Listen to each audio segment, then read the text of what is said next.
Oke. Panel kita pagi ini, kita akan fokus pada bagaimana komitmen dari BUMN dalam penyediaan tempat penitipan anak. Kemudian kita juga akan mendalami lagi atau mengenal dan lebih memahami lagi program Tamasya yang akan menjadi salah satu inovasi sosial di dalam penilaian proper mulai tahun 2025. Hingga nanti juga kita akan melihat atau mendengarkan dan menyimak secara detail bagaimana proses penilaian program Tamasya ini di dalam proper. Baik, telah hadir tadi pembicara kita secara daring. Yang pertama Bapak Asisten Deputi Tanggung Jawab Sosial dan Lingkungan dari Badan Pengaturan BUMN, Bapak Edi Eko Cahyono SEMA Sisi CSRA. Selamat pagi Pak Edi. Selamat pagi, Bu. Ya, selamat pagi. Oke, sehat ya Pak Edi ya. Ya, kami Ya, tadi menunggu kehadiran Bapak, ternyata kita harus bertemu via daring ya Pak ya. Kemudian hadir juga secara luring Ketua Pokja Evaluasi Kinerja dan Program dari Direktorat Perlindungan dan Pengelolaan Mutu Udara Kementerian Lingkungan Hidup Bapak Sena Pradipta STMT PhD. Selamat pagi Pak Sena. Ya, dan juga nanti narasumber kita yang ketiga atau yang terakhir adalah Ibu Direktur Bina Ketahanan Keluarga Balita dan Anak dari Kemenduk Bangga BKKBN, Ibu Dr. Irma Ardiana MAPS. Selamat pagi Ibu Irma. Baik Bapak Ibu sekalian, bangun pagi langsung minum susu. Cakep. Agar badan sehat dan tidak lemas. Pagi ini kita bertemu bahu-membahu mewujudkan Indonesia emas. Ya, baik. Baik Bapak Ibu pembicara, izin kita berbagi waktu ini ya. Sampai jam 12, tetapi kita ada 3 narasumber, lalu kita harus menyisihkan waktu juga untuk diskusi pendalaman dari peserta, terutama adalah dari teman-teman di perusahaan. Oleh karena itu saya mencoba mengalokasikan masing-masing waktu untuk pembicara adalah 20 menit ya untuk menyampaikan paparannya atau materinya, dan kemudian nanti di akhir saya akan melanjutkan dengan sesi tanya jawab untuk mendapatkan insight yang lebih dalam lagi tentunya dari sesi kita pada hari ini. Baik, untuk pembicara pertama, kami serahkan waktu dan layar kepada Pak Edi yang akan menyampaikan tentang komitmen BUMN dalam penyediaan dan pendampingan tempat penitipan anak. Pak Edi, kami persilahkan. baik, terima kasih. Assalamualaikum warahmatullahi wabarakatuh. Waalaikumsalam. Salam sehat, salam sejahtera untuk kita semua, Bapak Ibu sekalian yang hadir pada pagi hari ini. Eh, Bapak Ibu dari BKKBN, Pak Sestama, Pak Deputi, dan Bapak Ibu staf khusus yang tadi sudah menyampaikan sambutan. Kemudian Bapak Ibu dari Kementerian Lingkungan Hidup, dari BKKBN ya, kemudian Bapak Ibu penyuluh keluarga berencana ahli utama, pimpinan BUMN yang juga kami ajak pada kesempatan pagi hari ini, Bapak Ibu dari Kemensesnek, Kementerian Sosial, Kementerian Pendidikan Tinggi, Sains dan Teknologi atau yang mewakili ya, beserta hadirin yang berbahagia. Mohon izin saya update beberapa hal dan saya tidak pakai ini nih, izin tidak pakai paparan Ibu. Ya, Eh, pada pagi hari ini tentu kami sangat berbahagia, kami bersyukur bisa berjumpa meskipun lewat daring. Ibu mohon maaf karena kebetulan memang pada saat ini kami sedang catch up ini untuk transformasi dari Kementerian BUMN menjadi Badan Pengaturan BUMN. Dapat kami sampaikan bahwa Kementerian BUMN yang telah kini beralih menjadi BP BUMN telah mengeluarkan kebijakan tentang Employee Well-being Policy, yaitu sebuah arah kebijakan baru di dalam pengelolaan SDM di lingkungan BUMN. Kebijakan Employee Well-being ini ya telah menegaskan pentingnya kesejahteraan karyawan secara menyeluruh, meliputi aspek fisik, aspek mental, aspek sosial, dan tentunya keuangan sebagai fondasi utama bagi keberlanjutan perusahaan. Jadi ini korelasi penting antara employee dengan sustainability atau keberlanjutan perusahaan itu sendiri. Dan salah satu langkah nyata dari kebijakan employee well-being ini adalah kebijakan tentang penyelenggaraan daycare atau tadi disebut dengan child care ya Bapak Ibu sekalian di lingkungan BUMN. Jadi kebijakan ini juga telah dirilis oleh Kementerian BUMN beberapa tahun yang lalu. Nah, di dalam kebijakan ini Bapak Ibu sekalian telah diarahkan agar setiap daycare di lingkungan BUMN mengacu pada standar yang telah ditetapkan pada saat itu oleh Kementerian Pemberdayaan Perempuan dan Perlindungan Anak. Standar ini menekankan pentingnya ruang tumbuh anak yang aman, sehat, inklusif, dan mendukung perkembangan secara holistik. Di dalam kebijakan ini, Bapak Ibu sekalian, setidaknya ada 4 hal, yaitu lingkungan yang ramah dan terlindung dari risiko kekerasan, pengasuh yang kompeten dan tersertifikasi, kegiatan edukatif yang menstimulasi kognitif, emosional, dan sosial dari anak, serta keterlibatan aktif dari orang tua di dalam proses pengasuhan ini. Bapak Ibu sekalian, jadi di lingkungan BUMN ini kami paham bahwa kebutuhan daycare di Indonesia itu muncul dari meningkatnya partisipasi tenaga kerja perempuan yang berpotensi besar mendorong pertumbuhan ekonomi nasional.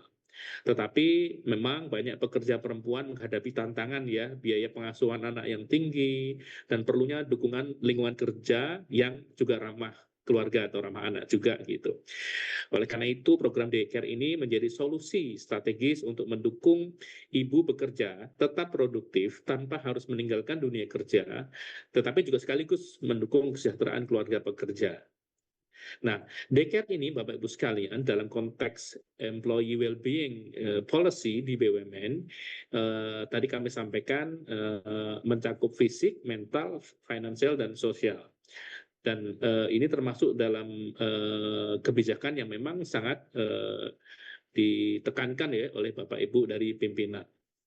Dan employee well-being policy ini di BUMN, Bapak Ibu sekalian, dijalankan secara kolaboratif ya di dalam lingkup BUMN sendiri, oleh direksi, oleh komisaris, dan seluruh insan BUMN.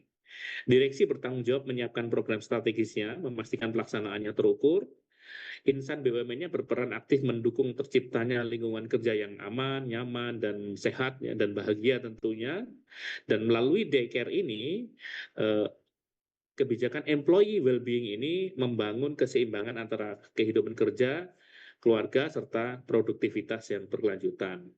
Oleh karena itu, Bapak Ibu sekalian, program Tamasya, Taman Asuh Sayang Anak yang diinisiasi ini memiliki semangat yang sejalan dengan employee well-being policy ini. Gitu. Jadi dua-duanya sama, memiliki berangkat dari pemahaman yang sama bahwa keluarga inilah inti dari kesejahteraan manusia dan sumber produktivitas kerja ke depan. Keluarga ini merupakan unit sosial terkecil yang menjadi ruang pembentukan karakter, kedisiplinan, nilai-nilai kebahagiaan yang menopang kehidupan profesional dan sosial yang lebih baik di BUMN maupun lingkungan kita bekerja. Nah, salah satu poin yang dapat kami sampaikan juga pada kesempatan pagi hari ini adalah mengenai bagaimana CSR atau tanggung jawab sosial lingkungan itu juga menempatkan inovasi sosial ini sebagai bagian penting dalam agenda kita. Sejak tahun 2021, agenda CSR BUMN sudah semakin align dengan SDGs atau tujuan pembangunan berkelanjutan.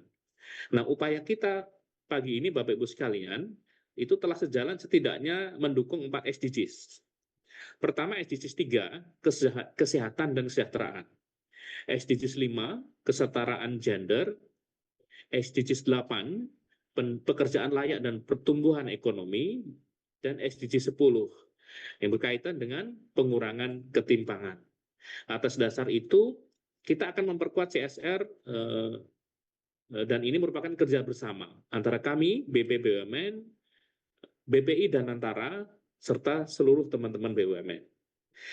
Setidaknya ada 4 prinsip Bapak Ibu sekalian yang kita jadikan sebagai pilar di dalam pelaksanaan CSR ini, yang berkorelasi atau berkontribusi terhadap employee well-being, dan child care ini. Pertama adalah dampak yang terukur bagi masyarakat. CSR di program ini harus terukur dampaknya dengan berbagai metode alat ukur yang dapat diukur untuk bukti akuntabilitas teman-teman CSR gitu. Ada apa namanya indeks kepuasan, ada area, ada tools-tools lain yang bisa digunakan. Yang kedua, CSR ini harus dikelola secara profesional dan profesional artinya dengan menggunakan tata kelola yang baik. Ada SOP di dalamnya. SOP inilah yang memastikan bagaimana cara melaksanakan, memonitor, dan mengevaluasi pencapaiannya. Yang ketiga adalah kita akan gunakan sistem informasi yang terintegrasi untuk memastikan akuntabilitas dan efektivitas pelaksanaannya. Dan yang terakhir, CSR di bidang ini itu akan menjadi sebuah gerakan bersama di lingkungan BUMN karena memang seluruh pegawai BUMN saat ini berkewajiban untuk melaksanakan kegiatan sosial, tidak hanya unit CSR-nya. Artinya sebagai individu, setiap karyawan BUMN diharapkan punya sensitivitas sosial di dalam menjalankan CSR. Nah, inilah Bapak Ibu sekalian, program Tamasya ini memang kemudian menjadi sebuah social innovation ya, yang memberikan dampak bagi lingkungan pekerja terutama dan harapannya masyarakat sekitar. Dan ini tentu inline dengan nantinya program penilaian peringkat kinerja perusahaan di dalam pengelolaan lingkungan hidup, yang mana ini menjadi indikator inovasi sosial ya di dalam proper gitu. Artinya ini sesuatu yang inline akan diadres oleh teman-teman BUMN, bahwa ini akan kita capai dengan adanya lingkungan yang lestari, termitigasi peluang risikonya. Selain itu juga manfaat sosial yang didapatkan. Ini inline dengan salah satu item kita yaitu CSV atau Creating Shared Value, memberikan kemanfaatan bersama bagi masyarakat maupun perusahaan. Nah, Bapak Ibu sekalian, saya kira poin yang secara wrap up ya, pertama terkait dengan employee well-being dan kebijakan daycare di BUMN ini inline, dan bagaimana melalui TJSL atau CSR ini menjadi sebuah upaya engagement dengan masyarakat sekitar, memberikan kemanfaatan sosial yang harapannya bisa semakin luas, dan melalui sebuah kolaborasi termasuk kegiatan sosialisasi pada hari ini menjadi sebuah langkah awal yang baik, yang berkelanjutan. Diharapkan kita semua dapat menciptakan ekosistem yang memang inklusif ya, berlaku untuk semua gitu, BUMN, swasta, publik, dan lembaga-lembaga lain. Ya, sebuah program yang berdaya dan berkeadilan sosial. Demikian Ibu Fatona yang dapat kami sampaikan. Wassalamualaikum warahmatullahi wabarakatuh. Waalaikumsalam warahmatullahi wabarakatuh. Terima kasih banyak Pak Edi. Kita berikan aplaus untuk Pak Edi. Oke, baik Bapak. Di sini saya ada meng-highlight beberapa. Semoga nanti juga bisa menjadi bahan untuk diskusi nanti. Saya berharap Pak Edi masih tetap berada di ruang layar ini bersama kita semua, karena saya yakin nanti beberapa teman dari daerah, dari perusahaan-perusahaan juga akan menanyakan lebih detail kepada Bapak. Tetapi intinya satu hal yang kita dengar tadi sangat luar biasa, adanya satu policy di BUMN yaitu employee well-being, kemudian juga bagaimana itu bisa inline dengan daycare yang ternyata memang kalau tadi Pak Sesmen mengatakan kapitalisasinya bagaimana Tamasya ini kelihatan sekali ya, bahwa kalau daycare-nya itu sudah betul-betul terakreditasi program Tamasyanya, tentu akan membawa benefit baik kepada karyawannya maupun perusahaannya. Dan itu tadi kalau angka $7, invest $1 menjadi $7, mungkin bisa maksimal sampai di angka $12 gitu ya. Ini mungkin kalkulasi kita sementara ini. Baik Bapak, sementara kita akan hold dulu Bapak Ibu sekalian. Kalau ada pertanyaan, kita akan lanjut kepada narasumber kita yang kedua. Sudah hadir bersama kita di sini, hadir langsung ya Bapak Ibu sekalian, Pak Sena Pradipta. Beliau akan menyajikan tentang inovasi sosial di dalam proper. Jadi ini lebih detail, ini posisinya Tamasya di dalam proper itu seperti apa gitu ya. Lalu siapa sih yang akan ikut gitu ya untuk penilaian inovasi sosial ini gitu. Di level mana nih? Apakah di level biru, hijau, atau yang emas gitu ya, dan seterusnya. Mari kita simak Pak Sena Pradipta. Kami persilakan Pak Sena. Baik, terima kasih banyak Bu Fatona. Izin Bapak Ibu sekalian, Bismillahirrahmanirrahim. Assalamualaikum warahmatullahi wabarakatuh. Selamat pagi, salam sejahtera buat kita semua. Yang kami hormati Bapak Sesmen, jika masih ada, dari Kemenduk Bangga, Pak Budi, Bapak Deputi, Pak Nopian, Bu Direktur, sedang press conference rupanya, Bu Irma, Bu Dr. Irma, dan dari BUMN ada Pak Asdep TJSL.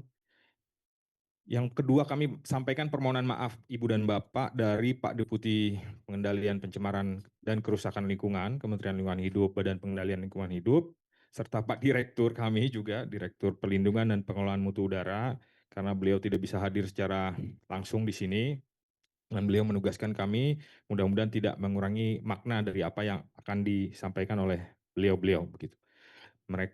Beliau sekedar informasi saja masih sedang sibuk menangani radionuklida jika jika ada yang familiar dengan itu di media. Jadi mohon maaf. Ibu dan Bapak boleh ditampilkan slide-nya Mas atau Mbak operator. Jadi begini, proper adalah suatu instrumen lingkungan hidup instrumen perlindungan pengelolaan lingkungan hidup, yang sebetulnya barang lama. Salah satu yang tertua di Indonesia seperti AMDAL. Jadi tahun 95 dengan penilaian itu media saja bagaimana perusahaan ini mencemari sungai atau tidak gitu. Nah, seiring berkembangnya waktu hampir 30 tahun, media yang dinilai juga berkembang, jadi tidak hanya sungai, ada air, udara, limbah B3, kehati, dan saat ini sudah terbit Permen LH 7 tahun 2025 yang pada proses penerbitannya kami juga intens bekerja sama dengan teman-teman Kemenduk Bangga, BKKBN, sesuai dengan arahan Pak Menteri Lingkungan Hidup dan Pak Menteri Duk Bangga. Ya, jadi salah satu aspek yang dijadikan inovasi kebijakan dalam Permen LH tahun 2005, Permen LH 7 tahun 2005 adalah kriteria inovasi sosial diperluas menjadi ada satu aspek tamasya begitu. Secara prinsip nanti kita perdalam di slide berikutnya. Lanjut. Ibu dan Bapak, secara filosofi dasar, proper ini memang menilai kinerja, tapi bukan berarti ada implikasi legalnya yang langsung. Karena dasar hukum kami di Undang-Undang 32 2009 itu di pasal 43, proper itu sebetulnya adalah bentuk instrumen ekonomi, insentif dan disinsentif. Jadi dia bukan pengawasan. Hati-hati kita pakai konsep pengawasan atau bukan pengawasan ya. Dia di pasal 43 adalah insentif dan disinsentif. Sehingga apa? Ini bentuknya seperti medical check up. Jadi nggak usah takut juga kalau hari ini merah atau hitam. Karena banyak kasus gitu yang tahun ini merah, kemudian dia reversal, mencoba memperbaiki diri, tahun depan jadi biru, tahun depannya lagi bisa jadi hijau atau emas. Lanjut. Outputnya seperti apa? Tadi sudah saya singgung sedikit, color code. Jadi kode warna berdasarkan kinerja pengelolaan lingkungannya. Yang paling jelek diberikan hitam, yang tidak taat saja itu aspeknya minor merah, kemudian yang taat biru, kemudian yang lebih dari taat ini bisa dua kelas, ada hijau atau emas. Nah kalau yang emas ini memang benar-benar champion, sehingga apa? Setelah intens diskusi dengan teman-teman Kemenduk Bangga, kami berkesimpulan Tamasya ini salah satu yang memang bisa menjadikan suatu perusahaan itu adalah menjadi champion juga gitu. Karena tadi seperti disinggung oleh Pak Sesmen, sudah jelas bahwa ada kebutuhan yang sangat mendesak karena perempuan bekerja ini dari sektor formal ya Bapak Ibu, kemudian tadi untuk setiap $1 yang dihabiskan di early child care itu menghasilkan impact $7 di masa depan gitu. Jadi luar biasa dan memang harus kita berikan posisi yang extraordinary di penilaian kinerja lingkungan. Dengan demikian ditaruh di level emas begitu. Lanjut.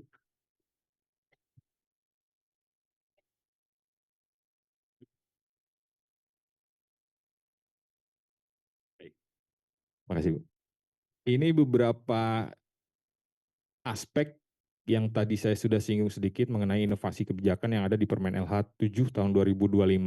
Seperti kita lihat ada beberapa yang di bold hitam itu yang baru, yang berubah dari Permen LHK 1 tahun 2021. Termasuk di dalamnya yang emas ada inovasi sosial, termasuk di dalamnya adalah program Tamasya Taman Asuh Sayang Anak. Lanjut.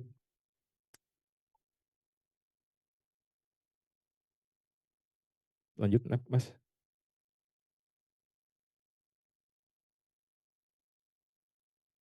Iya, apa-apa. Jadi disclaimer juga Ibu dan Bapak para industri yang memang hadir di sini. Pada saat ini kami sedang memproses surat keputusan deputi mengenai calon kandidat hijau. Jadi birunya ke merah ke hitam sudah selesai kemarin, namun SKCKH-nya calon kandidat hijaunya masih berproses. Mudah-mudahan pekan ini bisa kami terbitkan, kita bisa sosialisasikan juga. Kemudian nanti setelah SKCKH selesai, perusahaan yang terdaftar dalam SKCKH akan diminta menyampaikan dokumen ringkasan kinerja pengelolaan lingkungan DRKPL. Muatan DRKPL apa ada di Permen 7 2025. Nah, nanti memasukkan dokumennya pun tidak paper base karena ada aplikasi Simple Hijau namanya. Nanti bisa dicek di websitenya Simple karena peserta proper untuk menjadi hijau pun dia kalau mau biru juga dia harus memasukkan semua bukti dukung lewat aplikasi Simple. Nanti ada yang dibuka khusus untuk calon kandidat hijau. Dari sana kemudian kita evaluasi semua bukti-bukti dukungnya memenuhi yang diminta di Permen 7 kah atau tidak, kemudian ada grade nilainya juga di Permen 7, kemudian nanti Pak Deputi akan memberikan SK lagi passing grade emas. Nah, dari situlah kita dapat SK kandidat emas. Itulah sebetulnya target market kita yang nantinya akan dinilai oleh teman-teman Kemenduk Bangga apakah memang sudah sesuai tamasyaknya yang dibuat atau diinisiasi oleh perusahaan dengan kriteria yang ada di Kepmen Dukbangga 210 ya Ibu dan Bapak dan Permen 7.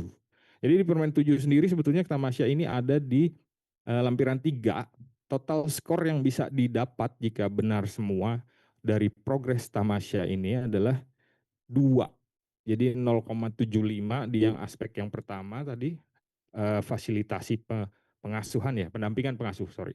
Kemudian yang kedua itu ada pemantauan pertumbuhan kembang anak itu 0,75 juga skornya. Kemudian pendampingan orang tua yang umpan balik itu 0,25. Kemudian fasilitasi rujukan itu ada 0,25 juga. Lanjut.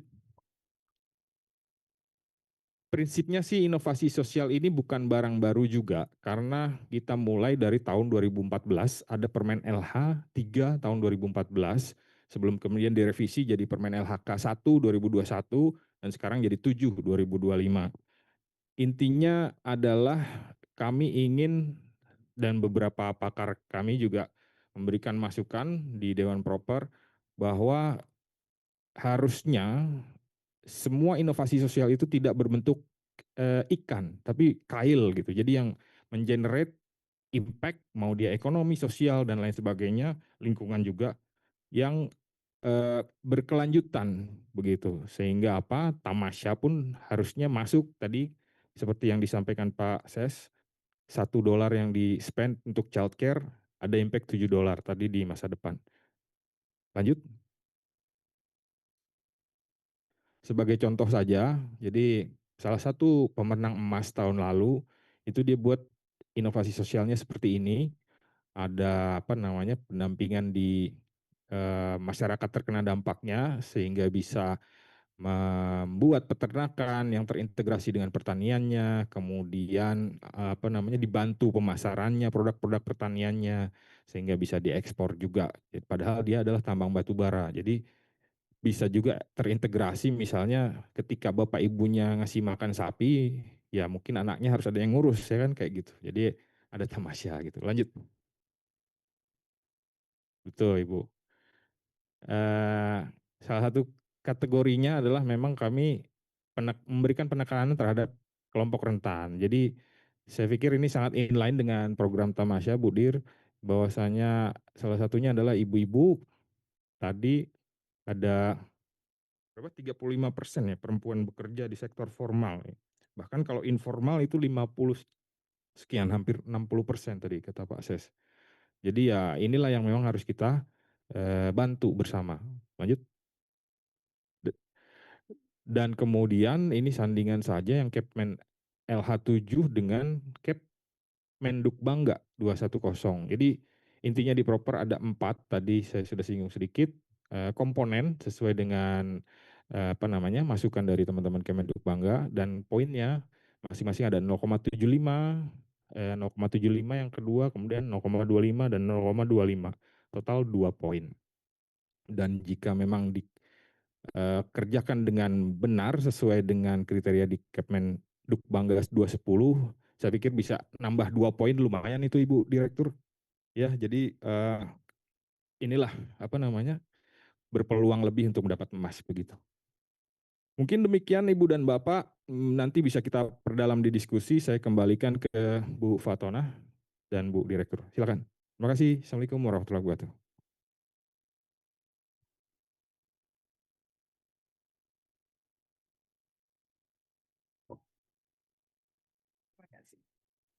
Baik, terima kasih banyak. Kita berikan applause untuk Pak Sena. Ya, luar biasa ini. Ini udah mulai spill sedikit nih secara teknikalnya gitu ya, seperti apa gitu ya, masuk di dalam inovasi sosial nih teman-teman, sudah kasih applause luar biasa yang melalui daring nih Pak.